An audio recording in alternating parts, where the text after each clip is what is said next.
Le salon parallèle a lieu à Ciné Expo depuis une dizaine d'années. C'est un salon qui propose des techniques de bien-être, de soins alternatifs. Alors, le premier thème du salon, c'est le bien-être. Par définition, ça veut dire comment faire pour être bien.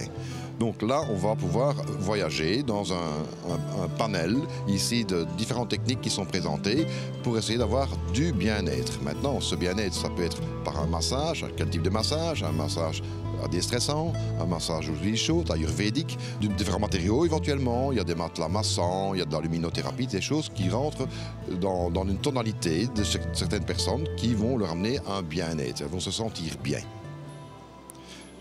Le deuxième thème, on va parler de médecine douce. Là, il y a le mot médecine évidemment, mais douce, c'est-à-dire qu'il n'y a pas d'agressivité dans ce qu'on va utiliser comme apport au corps humain pour se soigner. Donc on va parler ici de plantes essentiellement. Il y aura différents thèmes comme l'aromathérapie et la phytothérapie.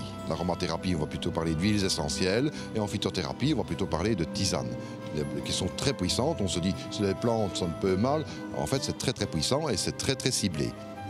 Le troisième thème, c'est l'ésotérisme. L'ésotérisme, c'est le savoir, les connaissances, mais qui sont apprises dans le secret. Donc ça veut dire qu'officiellement, on n'en parle pas. Et on trouve ça notamment dans beaucoup de littérature. Il y a un tas de livres que l'on peut trouver où on va découvrir certains secrets, entre guillemets, qui vont permettre d'apprendre des choses qui existent et qu'on utilise, mais parfois sans le savoir. Donc on va en prendre conscience.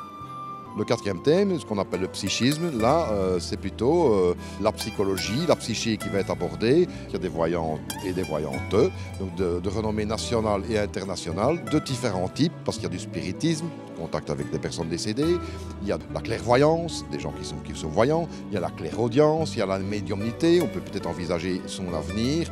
Donc là, on va utiliser plutôt la psyché pour se sentir mieux.